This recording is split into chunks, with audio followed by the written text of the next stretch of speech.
pemeriksaan penunjang, salah satunya adalah laboratorium, jadi bisa lebih akurat lagi untuk menegakkan diagnosa. Dan sudah diketahui bersama ya bahwa hampir di semua fasilitas kesehatan itu pasti ada instalasi laboratoriumnya, bahkan juga ada instalasi laboratorium yang dia berdiri sendiri.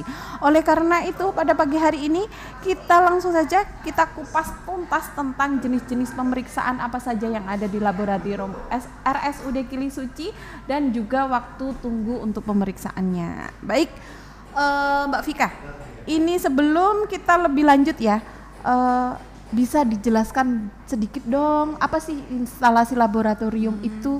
Monggo.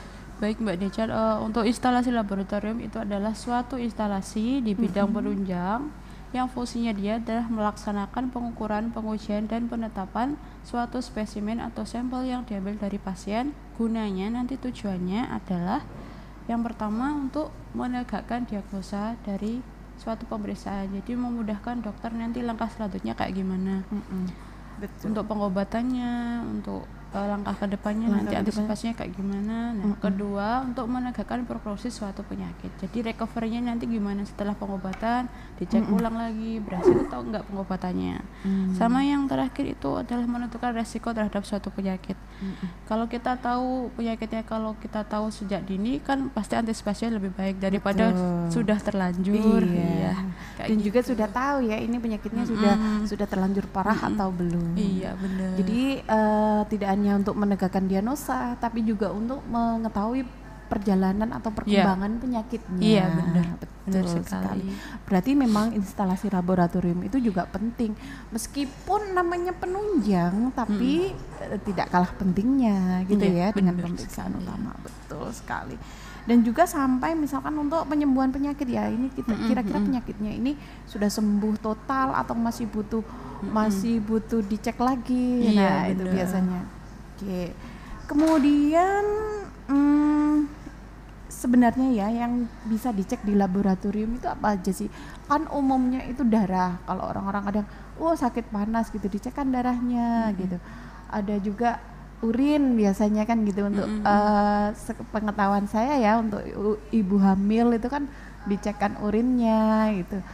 Sebenarnya yang bisa dicek di laboratorium itu apa aja sih? Apakah melulu cuma darah atau urin atau banyak sekali? Iya, silakan Karena di laboratorium RSUD Kili Suci yang memiliki alat banyak alat ya, jadi kita menyesuaikan dengan alat itu mintanya apa aja. Seperti halnya spesimen dari pasien itu berupa ada dahak atau sputum, ada feses, ada urin, ada darah juga. Lainnya sih ada lagi sebenarnya. Tapi kan kita di RSUD Kili Suci adalah laboratorium patologi klinik, jadi yang diperiksa di antara itu. Sebenarnya laboratorium ada 3 jenisnya. Jadi laboratorium patologi anatomi, laboratorium BDRS, dan laboratorium patologi klinik. Nah, kebetulan saya ini di patologi kliniknya. Jadi iya, spesimennya di antaranya yang tadi. Berarti ada pemeriksaan darah gitu ya. Kemudian ada pemeriksaan apa lagi? Urin, feses, sputum atau dahak. Lebih spesifiknya kalau di mana? Di Mbak Vika tadi laboratorium patologi klinik. Iya. Jadi pemeriksaannya selain darah juga ada apa aja? Kimia klinik misalkan gitu. Kemudian ada imunologi, ya. Tuh, kemudian ada pemeriksaan lain apa aja? Untuk pemeriksaan laboratorium RSUD Kili Suci kita memiliki yang pertama yang jelas ya hemostatis, KL hemostatis diantaranya adalah PPT, APTT, INR, dan D-dimer. Nah, untuk hematologi diantaranya darah lengkap dan BTCT. Untuk kimia klinik diantaranya kita memiliki HbA1c. HbA1c itu berguna untuk mengetahui kadar gula 3 bulan sebelumnya. Jadi misalkan hari ini bulan apa ini, Oktober apa September. Berarti 3 bulan yang lalu bisa dicek itu pola makannya kayak gimana pasiennya, itu bisa tahu dari HbA1c. Iya, jadi bener. Itu cek yang bisa menentukan dia ada resiko diabetes atau enggak, apakah seperti itu? Iya bisa juga. Jadi bisa ini kenanya ini pada bulan apa nih kira-kira, jadi 3 bulan yang lalu bisa dicek itu gula darahnya seperti apa. Lalu untuk kimia kliniknya ada profil lipid, kolesterol, trigliserid, HDL, LDL, juga kimia klinik seperti S3OT, SGBT, pankreas, asam urat dan sebagainya. Kita juga punya ferritin, juga punya feses lengkap, kita juga punya pemeriksaannya. Lalu ada makroskopnya juga kita punya, dan golongan darah juga PCR, antigen juga kita punya. Oh, swab antigen sama PCR. Jadi banyak banget. Oh ya, yang baru ini ada alatnya itu blood gas analyzer, kita juga punya. Jadi PGI memakai darah arteri kita juga punya. Sudah bisa, ada ya? Ada, sama elektrolit kita juga sudah ada. Ternyata semakin lengkap ya. Banyak banyak banget. Karena banyak sekali jadi pemeriksaan. Kadang-kadang bingung nggak sih? Alhamdulillah nih enggak ya, Mbak. Enggak ya. Karena dari dulu udah. Iya, memang sudah berkecimpungnya sudah di mungkin situ kalau ya. saya pindah di PA nanti belajar lagi. Oh iya, betul. Berarti sudah ada fak-faknya ya, sudah ada bagiannya masing-masing. Kemudian itu tadi kan banyak sekali ya ternyata yang bisa diperiksa di RSUD Gili Suci.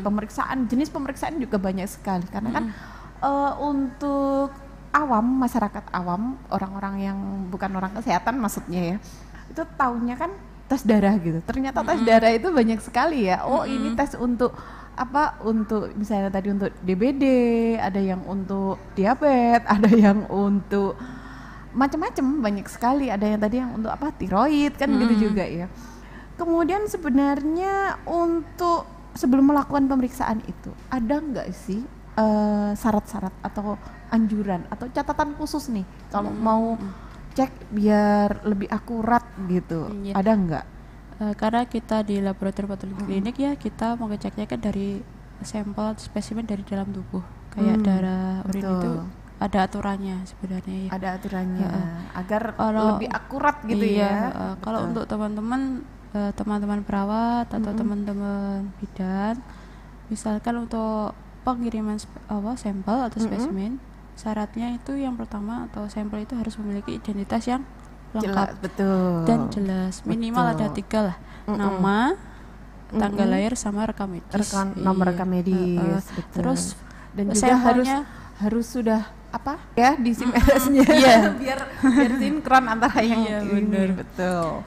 Terus tidak boleh lisis dan volumenya harus sesuai dengan, karena berbeda tabung volumenya juga berbeda. Oh gitu. Iya. Kalau untuk pasien misalkan nih Mbak saya mau tes kehamilan, nah itu lebih baik memakai urin pada saat bangun tidur. Iya, bangun tidur. Urin pagi hari memiliki hormon HCG yang tinggi. Jadi kalau misalkan baru kehamilan berapa minggu gitu bisa kelihatan karena memakai urin pagi. Nah semakin siang maka hormonnya itu semakin turun.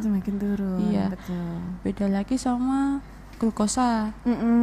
Nah kalau mau pemeriksaan glukosa, menurut panduan yang ada menurut Departemen Kesehatan tahun 2008 itu glukosa dan profil lipid terutama trigliserid ya itu harus menganjurkan puasa.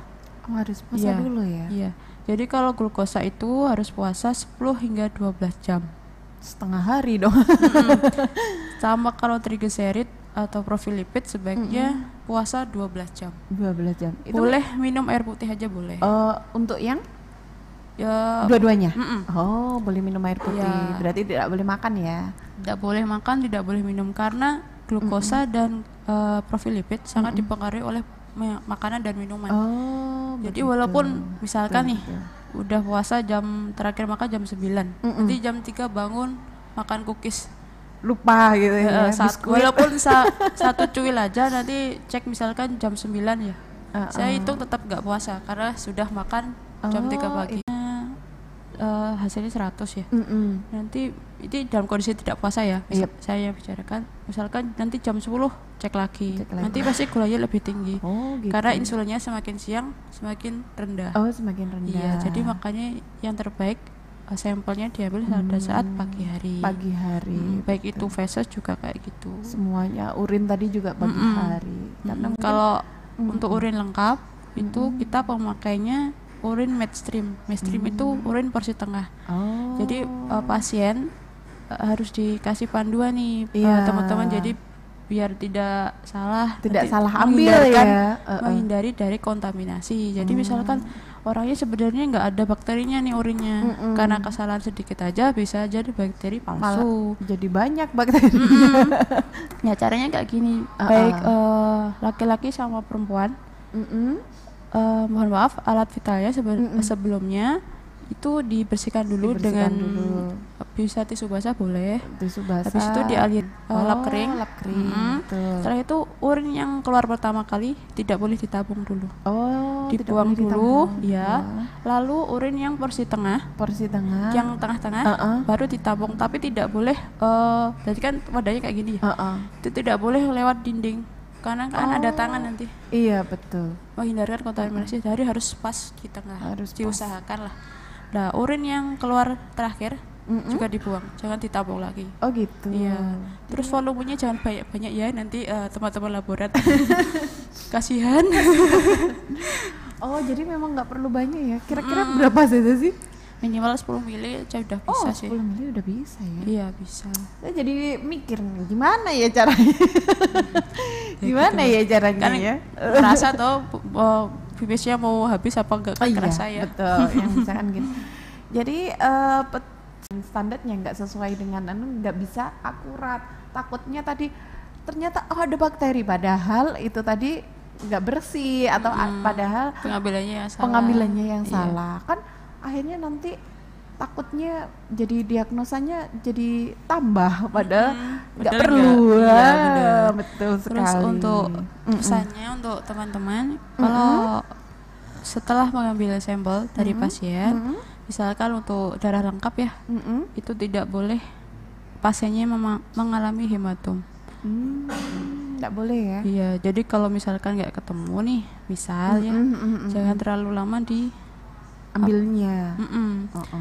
Karena itu akan berpengaruh pada sampel yang ada. Oh, itu juga berpengaruh. Iya, ya? berpengaruh. Jadi diusahakan sekali tusuk bisa. Jadi diusahakan, tapi kan kondisi pasien beda-beda ya. Nah, jadi kita maklumi aja, cuman diusahakan jangan sampai terlalu lama dalam pengambilannya. Ya, soalnya nanti sel darahnya juga bisa rusak. Oh gitu. Jadi misalkan sudah kelihatan ya, jadi bisa kelihatan, Mbak. Oh, jadi misalkan alat kita otomatis pasti alarm nanti. Oh gitu. Iya. Jadi bisa juga ya. Jadi dianjurkan kayak glukosa di dalam tabung vakum kayak gini ya. Tabung vakum kayak gini dianjurkan segera dikirim dari pengambilan. Oh. Tidak boleh lebih dari 1 jam. Oh, tidak Karena boleh lebih glukosa dari 1 jam semakin lama setelah diambil. Iya.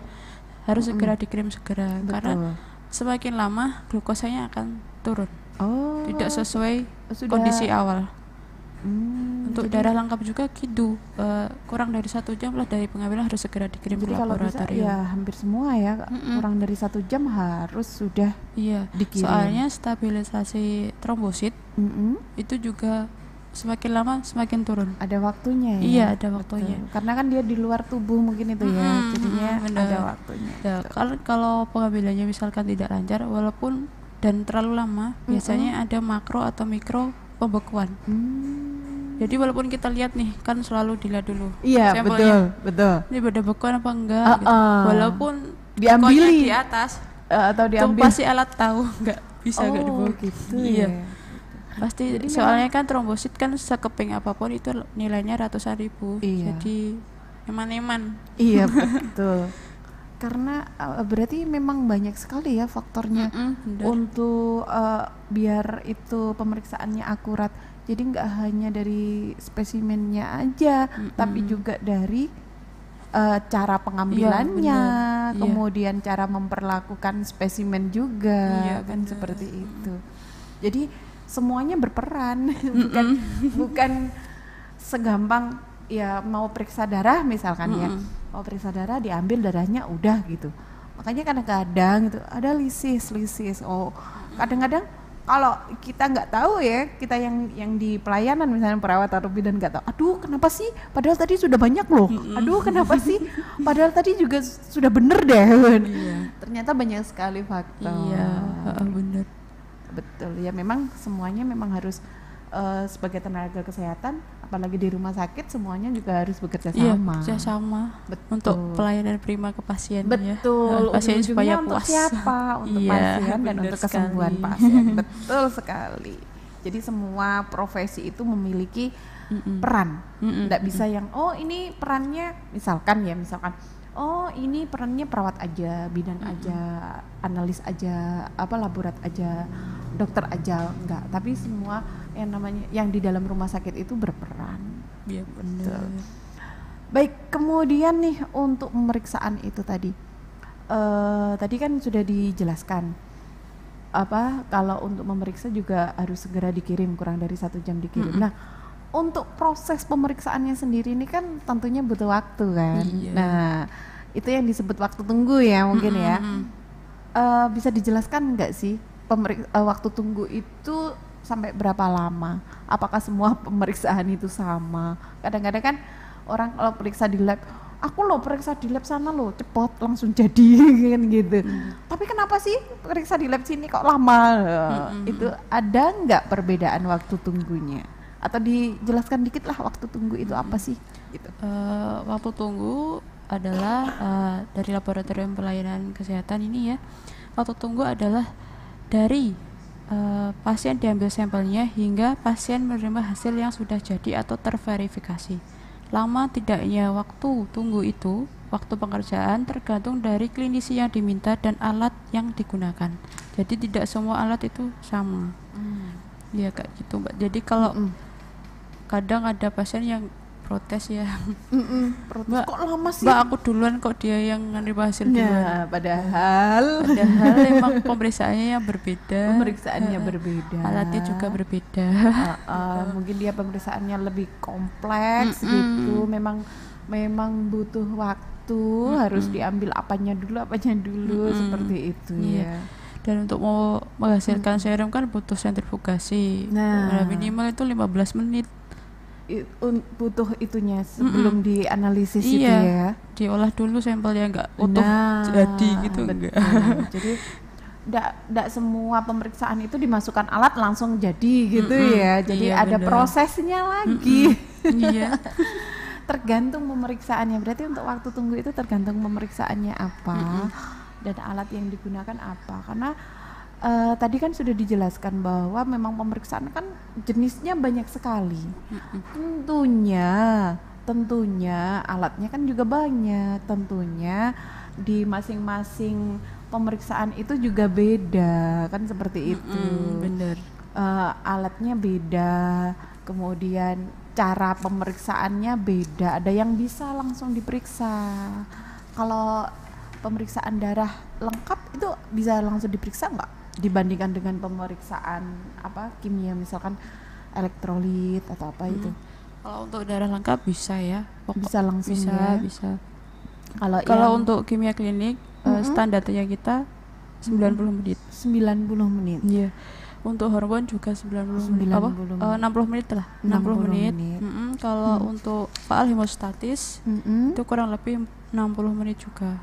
Kalau untuk rapid segala macam NS1 dan sebagainya tadi adalah 45 menit. 45 menit. Jadi memang sudah ada standarnya ya masing-masing ya. Iya, benar. Tapi dalam realitanya kita sudah jadi ya. Ya, soalnya kita mikirnya kayak apalagi pasien IGD. Iya. Ya, itu kan harus cepat emergency. Iya. Semua dari pasien IGD dianggap cito. Oh, dianggap cito. Iya. Jadi ada perlakuan khusus ya kalau cito itu ya. Iya, ada perlakuan khusus. Maksimal kita tidak lebih dari 70 menit. Maksimal sebenarnya kalau cito itu maksimal tidak lebih dari 70 menit. Iya, kalau non cito dalam standarnya Permenkes itu kurang dari 140 menit. Itu non cito. Oh, non cito yang biasa kurang dari 140. Jadi pasien yang biasa enggak emergency. Iya. Karena kan agar lebih akurat aja gitu ya. Lebih benar-benar kan kalau emergency kan memang dibutuhkan segera. Iya. Segera pasiennya misalkan biasanya jelek. Iya betul, kalau yang namanya cito itu emergency ya. Memang segera dibutuhkan. Karena apa? Karena kita cepet-cepetan dong. Cepet mana nih? Cepet kita nggak mengetahuinya atau cepet penyakitnya. Iya, Kan bener. gitu istilahnya. Iya. Sama kalau pasien poli bisa langsung mengakses dari link yang sudah ditempel di dinding laborat. Oh. Nah, itu Google Sheets. Google Sheets-nya itu bisa di barcode melalui smartphone Anda masing-masing. Nah, itu gunanya untuk mengetahui berapa lama waktu berapa yang Anda lama. butuhkan. Kurang lebihnya sekian menit. Berarti misalkan, Mbak saya mau periksa, biasanya apa? Biasanya kan tanya, oh gula Ibu. Gulanya pakai alat yang ini misal. Nah, berarti barcode-nya disesuaikan aja nanti. Di barcode itu gitu kan ya. sudah ada semua nih. Ada Ya, gula, ada kakak, ada linknya semua. ya. Ada linknya Oke, juga. kalau ada linknya gitu nanti mungkin bisa ditambahkan lah di deskripsinya apa podcast ini. Iya, benar. Biar seluruh pecinta K-pop bisa mengakses dan juga tahu. Jadi linknya itu berisi tentang waktu tunggu. Jadi kalau mau cek apa itu bisa ditanyakan, saya tadi dicekkan apa gitu, nggak apa-apa kan ya? Nggak apa-apa, pokoknya hasilnya kan nggak dikasih tahu. Iya, maksudnya kan saya tadi dicekkan apa nih, misalkan dicekkan untuk mengetahui misalnya DB, demam berdarah gitu kan. Kira-kira berapa lama? Nah, itu bisa dilihat di situ ya. Iya, bener. Betul sekali. Jadi biar nggak ada dusta di antara kita. Biar nggak ada dusta lagi, biar nggak dikira PHP ya kita. Iya. Aduh, katanya tadi nggak lama, tapi sudah 1 jam nggak jadi. Nah, itu tadi kok itu tadi kok cepat. Padahal pemeriksaannya tadi bisa beda. Atau memang yang itu sedang emergency. Gitu. Bener, kita pasti mendahulukan yang emergency dulu. Betul, karena kan bahasanya kalau kita yang di pelayanan ya, bahasanya perawat sama bidan yang namanya emergency itu nututin nyawa. Gitu, karena kan yang kita hadapi kan memang manusia yang punya nyawa juga. Jadi kalau emergency kita memang nutut nyawa gitu. Iya, kita bener. harus cepet-cepetan kan gitu. Betul. Jadi memang waktu tunggunya itu sudah ada standarnya, sudah ada peraturannya ya, dan juga untuk pemeriksaan baik yang sito maupun non sito bahkan juga sudah ada peraturan dari pemerintah ya. Jadi baik. Kemudian untuk pemeriksaan laborat itu kan setiap hari ada. Setiap saat ada, karena laborat itu kan sama kayak IGD ya, bukanya 24 jam kan. Iya. Lah karena dengan alatnya yang bermacam-macam, itu ada nggak maintenance-nya? Maintenance alatnya itu gimana? Oh iya. Untuk seluruh alat di laboratorium yang kita punya itu sudah terkalibrasi dan terverifikasi ya. Iya. Kalibrasi berarti setiap tahun itu dikalibrasi dan itu nilainya itu dipantau oleh pusat. Oh. Jadi sama nggak nih nilai di pusat sama di sini? Oh gitu. Ternyata alhamdulillahnya terlalu akurat. Ya selalu sama. Selalu sama. Iya. Oke. Terus setiap pagi seluruh alat kita itu sudah dikontrol. Karena kita pasti memastikan hasil yang keluar itu adalah hasil yang sebenarnya akurat yang sesuai. akurat gitu ya. Iya, sesuai dengan kondisi pasiennya. Jadi betul. Biasanya nanti dipantau juga oleh dokter PK kita, yaitu dokter Yeti itu selalu mantau kontrolnya masuk apa enggak gitu. Oh gitu. Kalau nggak masuk ya harus diulangi sampai masuk. Baru bisa. Itu tiap pagi. Iya, jadi baru boleh mengerjakan kalau sudah kontrol masuk. Oh gitu. Jadi kayak misalkan kalau kendaraan itu harus diangetin dulu ya tiap pagi biar nanti nggak macet. Servisnya tiap hari. Betul, harus dikontrol. Bensinnya masih ada atau enggak kan gitu ya. Bener. Sama berarti untuk peralatan itu agar tetap akurat hasilnya nanti dan juga tidak ada kendala untuk pemeriksaan. Jadi tiap pagi ya gitu. Jadi Mbak Taufika tiap pagi kalau dinas tiap pagi mengontroli alat satu-satu gitu ya. Datanya harus dikumpulkan juga itu buat formulir juga, gitu. akreditasi juga harus ada laporannya juga ya. Ada. Jadi kontrol masuk ranknya berapa itu ada. Gitu. Jadi lebih mengetahui alat ini ternyata ada trouble misalkan ini sudah langsung kan ketahuan kita ya. Kerjanya sama mesin ya. Jadi betul. kan kita nggak tahu. Kalau mesin kan nggak bisa sambat. Nggak bisa bilang dia. Nggak bisa bilang. Paling alarm aja. Tapi Alarm. kan namanya kerja sama mesin berarti kita sebagai manusia jangan sampai dikendalikan tapi mengendalikan. Betul. Jadi biar kita harus lebih tahu dulu gitu. Iya, Jadi jangan sampai nggak dikontrol, ternyata waktu pemeriksaan, di tengah-tengah pemeriksaan kan ada waktunya kan prosesnya, di tengah-tengah proses mati, aduh. Iya, Kan ya bingung, nanti merugikan pasien juga. Jadi, iya kok lama. betul. Jadi nanti takutnya diulang lagi, terus diambil lagi darahnya. Itu makanya untuk menjamin mutu ya, tadi setiap pagi. Jadi setiap pagi di instalasi laborat RSUD Kuli Suci selalu dikontrol ya alatnya. Jadi jangan sampai ada kendala pada saat digunakan nanti. Baik, tadi Mbak Vika tadi bawa tabung ya, tabung untuk pemeriksaan darah. Nah, itu kan banyak sekali tuh macam-macamnya. Itu memang ada fungsinya atau cuma buat biar berwarna-warni deh gitu. Bisa dijelaskan enggak? Ada untuk tabung vakum yang kita miliki pada saat ini ada tabung biru, tabung merah, dan tabung ungu. Iya. Sebenarnya ada banyak tabung, cuma kita masih memiliki ini. Lainnya masih pengajuan. Betul. Untuk perlakuannya juga beda semua, Mbak.